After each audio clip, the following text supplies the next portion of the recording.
7 अंग। तो राज्य का सबसे बड़ा अंग क्या है? स्वामी। स्वामी मतलब क्या है? राजा। कौटिल्य के चिंतन में ऐसा नहीं है। उसके लिए उम्र का महत्व नहीं है। राजा कैसा होना चाहिए? आकर्षक होना चाहिए, उसमें इनवाइटिंग क्वालिटीज होनी चाहिए। अब भाई राजा लोगों को डील करेगा। और एक खास बात देखिए, मतलब आकर्षक का मतलब फिजिकली नहीं, जैसे भी कई लोग बातों से अपनी तरफ आकर्षित कर लेते हैं लोगों को। कई लोग ऐसे कर्तव्य ऐसे दिखाते हैं कि आकर्षित कर लेते हैं। और राजा में इनवाइटिंग क्वालिटीज होनी चाहिए कि लोग उससे आकर्षित हों, शक्ति से, वीरता से, सच्चरित्र से। आकर्षक का मतलब फिजिकल अपीयरेंस नहीं होता। तो राजा में इनवाइटिंग क्वालिटी, अब यही तो आज के जमाने में उस जमाने में फर्क रहेगा। और बस पहले जब राजा वजा खोज की जाती थी तो लोग सक्सेशन देखते थे। अब राजतंत्री शासन में ऐसा था ही, राजा बनाने में, अमात्य बनाने में लोग देखते थे कि क्या इनका इनका इनके खानदान क्या है, वंश क्या है, इनके यहाँ लोग राजा रहे हैं नहीं रहे हैं। लेकिन कौटिल्य ने कहा कि अगर जिस व्यक्ति में राजा गुण नहीं हो, राजा नहीं होना चाहिए। मात्र वंश ही किसी बात को सेटिस्फाई नहीं करता। और राजा में कैसा उत्साह का गुण होना चाहिए। बड़ी अच्छी बात उसने कही है। कई लोग आप सुबह सुबह देख लीजिए तो ऐसा हमेशा कई लोग मन ही गिराए रहते हैं। कई कई लोगों को जगह रोने की आदत होती, कुछ भी कहे बहुत खराब चल रहा है इस समय, बहुत खराब है।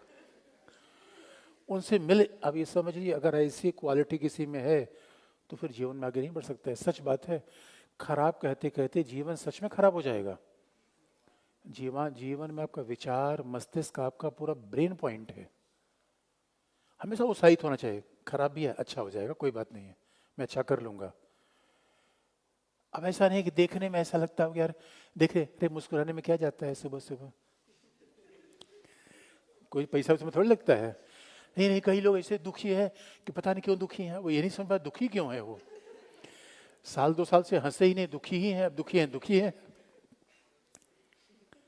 इसका मतलब आप में उत्साह गुण नहीं। कई बार किसी कार्यक्रम में आइए, कई में चहकते रहते हैं। अब जवान आदमी है, चल कैसे रहा, ऐसे ऐसे चल जाए जवान आदमी। इसका मतलब उसमें उत्साह का गुण नहीं है। चलने के तरीके, बैठने के तरीके, अब बैठा जा रहा है ऐसे ऐसे ऐसे, सोया जा रहा है, अरे ऐसे जवान आदमी हो बैठ वैसे। उत्साह गुण होना चाहिए। राजा में उत्साह गुण, मन के हारे हार है, मन के जीते। मन ही हार गया, सब कुछ हार गया दुनिया, अदरवाइज कुछ चीज बाहर थोड़े है। उत्साही होना चाहिए व्यक्ति। तो ये सब कौटिल्य ने क्वालिफिकेशन लिख रखा है। यानी कैसे उसमें इनवाइटिंग क्वालिटी होनी चाहिए, कैसे उसमें स्वाग गुण होना चाहिए, कैसे उसमें नेतृत्व। तो आज के जैसे क्वालिफिकेशन नहीं है, लेकिन राजा ऐसा होना चाहिए। राजा की दिनचर्या तक फिक्स कर दी गई है। राजा होना कोई विलासिता वाला काम नहीं है। राजा होना दायित्व है। आज कोई मेंबर ऑफ पार्लियामेंट या प्रधानमंत्री है, 72 साल में ताऊ दौड़ रहा है इधर से उधर से उधर से, कमाल की बात है। हमारे बच्चे 2 घंटे क्लास में नहीं बैठ पाते, आधे घंटे बाद जाएंगे, हाल चाल लेके बाहर आएंगे, पहले लंगर की चाय पीने चले जाते हैं, बाहर ले रहते हैं। अरे मेरे बच्चों, 72 साल में इंस्पिरेशन है ये बात। ये राजा का गुण क्या है? दायित्व का गुण है, विशेषाधिकार गुण है। आप क्या लगता है कि जो जितने प्रशासनिक अधिकारी हैं, नींद सब खत्म होती है, सोने का समय थोड़ा ही मिलता है उनको। तो अब पता चला कि, लेकिन फिर भी उत्साह से डटे रहते हैं। बस इतना फर्क हो जाएगा, बाकी सब चीजें एक ही जैसी आएंगी। इसी चीजों को एसोसिएट करके पढ़ने की आवश्यकता पड़ती है, रट के नहीं। बस को वर्तमान से रिलेट कर लीजिए, उसको ही उसका एग्जाम्पल भी दे दीजिए। लेकिन अगर राजा है तो स्वाभाविक रूप में राजा अकेले है भाई, अकेले चना भार नहीं फोड़ता, और अकेले पहिया, कैसे उपमा शब्द का प्रयोग किया गया है कौटिल्य ने। शासन का पहिया अकेले नहीं घूमता। राजा को सलाह देने के लिए कौन होना चाहिए? अमात्य, यानी मंत्री परिषद का प्रावधान उस समय भी था। कभी भी आप देखेंगे कौटिल्य के पूरे पश्चिमी चिंतन में राजा के अलावा किसी अंग की बात नहीं की जाती थी। राजा होगा वो किससे सलाह लेगा? मैकियावेली ने यहाँ तक कहा कि राजा अपने सलाहकारों से सलाह ले, लेकिन उनके अनुसार हमेशा कार्य न करे, अपने हिसाब से काम करना चाहिए। लेकिन कौटिल्य में अमात्य है, यानी मंत्री परिषद का प्रावधान है, और मंत्री परिषद से जो सलाह की जाएगी उसे का मंत्रणा, इसी बात पे मंत्रणा शब्द का प्रयोग किया गया है। और कौटिल्य ने इतनी बड़ी बड़ी बारीक बातों का ध्यान दिया है कि मंत्री परिषद के साथ बैठक कब हो, कब सलाह किया जाए, किस समय सलाह किया जाए, उसे समय का उल्लेख किया है, स्थान का उल्लेख किया है। उसने तो ये तक कहा है कि जब सलाह मंत्रियों और राजा के बीच होनी चाहिए, वहाँ कोई दूसरा व्यक्ति नहीं होना चाहिए। ये भी ध्यान देनी चाहिए कि वहाँ कोई पशु पक्षी भी ना हो। कई बार पक्षी बात सुन लेते हैं और वो बात बोल देते हैं। पहले पक्षियों का प्रयोग खूब किया जाता है संदेश देने के लिए, पक्षियों का प्रयोग संदेश देने के लिए किया जाता था, अलग अलग तरीके से किया जाता था। तो ऐसे समय सलाह होना चाहिए। इसका मतलब है अगर मंत्रिपरिषद था तो उस समय ठीक है, लिखित संविधान की बात नहीं थी, संविधानवाद का जमाना नहीं था, फिर भी राजा के कार्यों पर मंत्रिपरिषद का बड़ा नियंत्रण था, चाहे वो धर्मशास्त्र हो चाहे वो अर्थशास्त्र हो। और मंत्रियों के लिए योग्यता तय कर दी गई थी।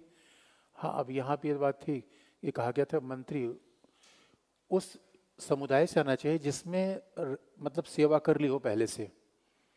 और सामान्यतः हमारे परंपरा में ब्राह्मणों को ही मंत्री बनाया जाता था, जो बड़ा विद्वान होता था उसको मंत्री बनाया था। तो उस पर चेक एंड बैलेंस, ये सेपरेशन ऑफ पावर रखता था। राजा के कार्यों पर चेक एंड बैलेंस को रखता था मंत्री। और मंत्री काम क्या होता था कि वो अपने आप में केवल सही सलाह देता था, और शासन शक्तियां किसके हाथ में हुआ करती थी। इसका मतलब है हमारे शासन में वो सेकुलरिज्म कभी नहीं रहा जो पश्चिम में रहा। हमारे यहाँ भाई अगर मंत्री ही सलाह दे रहा है, मंत्री कौन है, ब्राह्मण होगा। ब्राह्मण कौन है, धर्म का वेद का ज्ञान हो, तो ज्ञान से ब्राह्मण होता था, जन्म से नहीं। और देखिए बाद में परंपराएं सब खत्म हो गई, जन्म के आधार पर लोगों ने दावा करना शुरू कर दिया। तो ज्ञान के आधार पर इसको शास्त्र का ज्ञान होगा, वो शास्त्र उक्त सलाह देता था। इसका मतलब है अंतिमतः शासन पे धर्म और नैतिकता का नियंत्रण बना रहता था। लेकिन राज्य की सुरक्षा के लिए निश्चित तौर पर अनैतिक तरीकों, मतलब नैतिकता की बात ध्यान में नहीं रखी जाती थी। ये तो कौटिल्य ने खुद ही विक्रमादित्य को सलाह देते समय बताया है। विक्रमादित्य जैसा महान प्रतापी राजा कौटिल्य ने बनाया। तो इसका कैसे चंद्रगुप्त, चंद्रगुप्त विक्रमादित्य या केवल चंद्रगुप्त, चंद्रगुप्त मौर्य न विक्रमादित्य।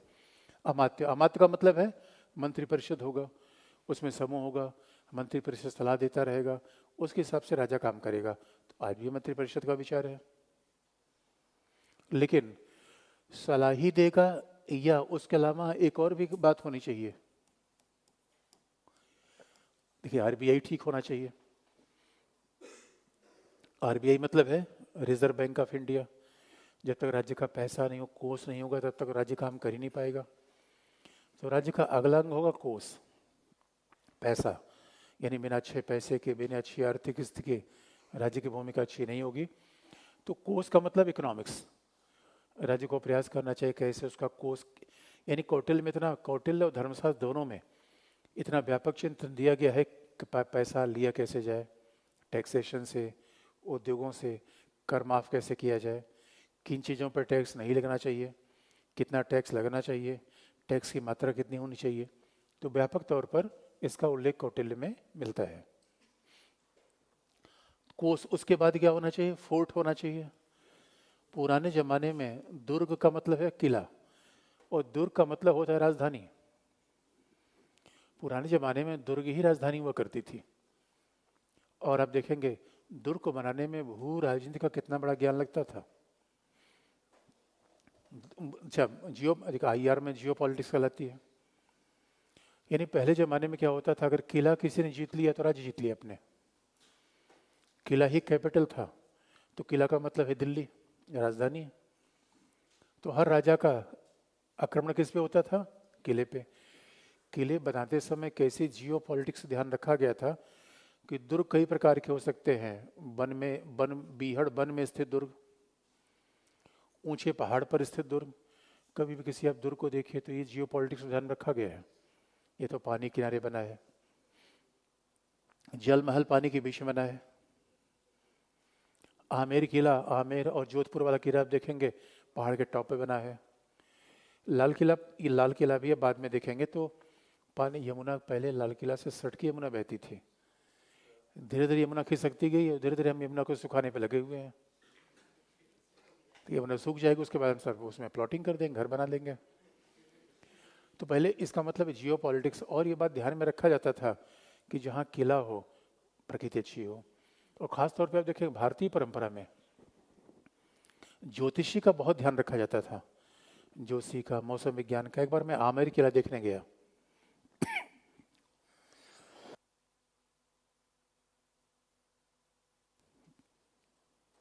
थोड़ा आजकल मौसम इधर उल्टा सीधा हो जाता है, कहीं भी गड़बड़ा जाता है मामला। तो यही धर्मशास्त्र के हिसाब से जीवन पालन न करने का परिणाम है।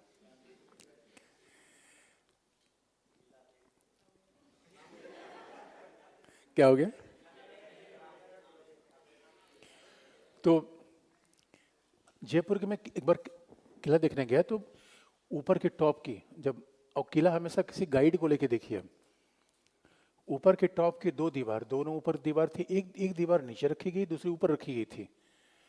तो मैंने कहा कि ये ऐसा क्यों है कि दोनों टॉप की दीवार है, दोनों की अलग अलग क्यों है? तो उसने बताया कि इस मौसम में इस तरफ से गर्म हवाएं चलती हैं। मैंने कहा इतनी विज्ञान का ध्यान रखा जाता था? उन्होंने कहा हाँ सर, इतना विज्ञान का ध्यान रखा जाता था कि कहाँ से हवा कैसे चलती है, पानी कहाँ से किले में आएगा, पीने की, और पानी को ऐसे ब्लॉक करना कर दिया जाए, सुरंग बनाया जाएगा, और वहाँ पे अच्छे पुष्प पौधे सब होने चाहिए, जिससे राजा का सुबह सुबह उठते मन खुश हो जाए। वजीराबाद जैसा क्षेत्र नहीं होना चाहिए। आप सो के उठ ही रहे, उसमें दो लोग लड़ रहे हैं, अब मन अच्छा क्या होगा, बुरा ही तो होगा। इसे राजा महाराजा, अब कभी देखो पीएम हाउस को आप देखो, क्या जबरदस्त बना हुआ। राष्ट्रपति भवन को देखो, राष्ट्रपति भवन में कोई बैठ जाए तो मन वैसे अच्छा हो जाए। तो राजा महाराजा के लिए ऐसे होने चाहिए जो सुरक्षा के दृष्टिकोण भी ठीक, वास्तु के दृष्टिकोण से ठीक हो, वास्तु के दृष्टिकोण से भी ठीक हो। तो मैं जोधपुर का किला देखने गया। अब पता, कई बार लोग किंवदंतियां बन जाती हैं, किंवदंतियां बन जाती हैं। तो किसी व्यक्ति ने जोधपुर किसी व्यक्ति ने बताया कि उसने कहा कि यहाँ एक चिड़िया महाराज रहते थे, मतलब कोई सन्यासी थे, और उनका आश्रम था, और राजा ने बलपूर्वक उसका आश्रम खाली करा दिया। उस चिड़िया महाराज ने श्राप दे दिया कि जाओ, तुम्हारी कोई अगला वंशावली नहीं बनेगी। तो लोग कहते हैं जोधपुर के खानदान की वंशावली नहीं आगे बढ़ पाई। अब इसमें क्या, कितनी किंवदंती है, कितना झूठ बात है, गांव के लोग अपना ऐसा बना लेते हैं। लेकिन वो इसीलिए आप देखेंगे कैपिटल में फोर्ट बड़ा सही होना चाहिए। अगर फोर्ट नहीं, फिर तो आप और हार जाएंगे। यही सब तो अर्थशास्त्र में। लेकिन ये सब इन्फॉर्मेशन है, इससे हम ये निष्कर्ष निकालेंगे कि आखिर में संप्रभुता थी कि नहीं है, शासन एकात्मक था, संघात्मक था। थोड़ा मॉडर्न टर्म को प्रयोग करेंगे तभी तो विशेषण होगा। तो कौटिल्य का शासन कैसा था? जो परंपरागत शासन था, एकात्मक था, संघात्मक था, लोकतांत्रिक था, गणतांत्रिक था, केंद्रीकृत था, विकेंद्रीकृत था। इसमें हम उस पर निष्कर्ष निकालेंगे। बाकी ये हम लिखवा देंगे। ये सब बेसिक बातें जो आपके नोट्स में लिखी गई हैं, इनके अंक का मतलब क्या है, उसका विश्लेषण हम आपको लिखा देंगे। इसमें थोड़े मतांतर है। और दुर्ग के बाद क्या होगा? जनपद। दुर्ग के अलावा राज्य का बाकी क्षेत्र क्या कहलाता था? जनपद। यानी आप याद रखिए, जो राजधानी के अलावा राज्य का क्षेत्र हुआ करता था उसको हम क्या कहते थे? जनपद, डिस्ट्रिक्ट। और जनपद को प्रशासन के तरीके थे, उसमें जैसे आज के दौर में डीएम होते हैं, तो वैसे स्थानीय था। गोप, अधिकारियों के नाम अलग अलग थे। आज तहसीलदार होगा, उस समय गोप होता था। तो प्रशासन का तरीका था, जनपद का प्रशासन कैसे किया जाए, पहले गांव आएगा, फिर तालुका आएगा, शहर का प्रबंध कैसे। अब उसमें और कौटिल्य के चिंतन में लगभग 18 किस्म के प्राधिकारियों का उल्लेख है। जैसे आज चीफ सेक्रेटरी है, आज प्रिंसिपल सेक्रेटरी है, या डीएम है, उसके बाद आईआरएस है। तो अब उन अधिकारियों में थोड़े थोड़े अलग हो जाते हैं। पहले माइंस के अधिकारी देखने के लिए कुछ थे, फोर्ट के सामंजस्य को देखने के लिए कोई था। अलग अलग अधिकारियों की बात की गई। अधिकारियों को पेमेंट का प्रावधान किया गया है। जैसे आज हमारे यहाँ वेतन भत्ते दिए जाते हैं, वैसे उनको वेतन भत्ते दिए जाते थे। और उनको टेस्ट किया जाता था जब अधिकारी को रखा जाता था। और कौटिल्य ने कहा कि भ्रष्टाचार के 40 तरीके होते हैं, और जो अधिकारी रखे जाएंगे वो टेस्टिंग अलग होती थी। पीटी मेंस एग्जाम में कामोपदा, भयोपदा, अर्थोपदा, उनको टेस्ट किया जाएगा। कामोपदा का मतलब है क्या व्यक्ति काम वासना से प्रेरित तो नहीं है, तो उसको, उस व्यक्ति को हमेशा ट्रैप किया जा सकता है, कभी भी वो अधिकारी सक्षम नहीं बन पाएगा, उसको कोई दुश्मन ट्रैप कर लेगा। दूसरा भयोपदा, डरपोक आदमी नहीं होना चाहिए। और अमात्य के लिए, अधिकारी तो अमात्य के नीचे होगा, अमात्य के लिए तो एकदम क्वालिटी कही गई है कि विवेकशील होना चाहिए, बुद्धिमान होना चाहिए, धैर्यशील होना चाहिए, गुस्सा वाला नहीं होना चाहिए। और इसलिए अधिकारियों के लिए कामोपदा, भयोपदा और अर्थोपदा, लालची आदमी नहीं होना चाहिए, कुछ पैसा लेके काम करवा लिया। आदमी को नियंत्रित करने के 3 ही तरीके होते हैं, आप याद रखिए। कौटिल्य का चिंतन तो आज भी प्रशासन में,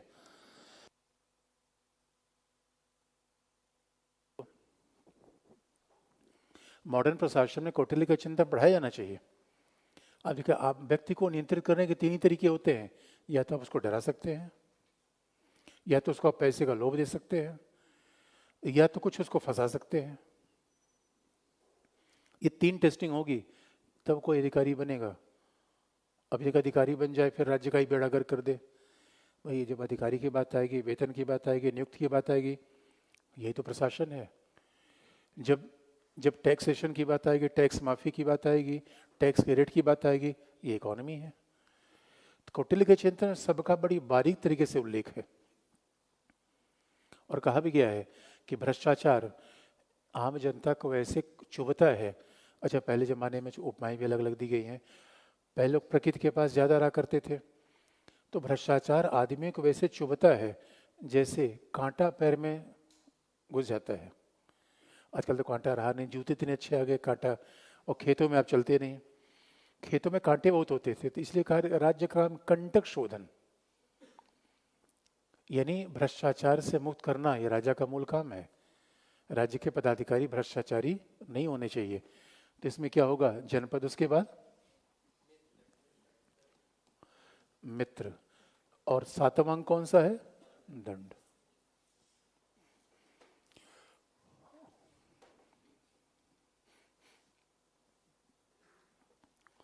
सातवां अंग है दंड।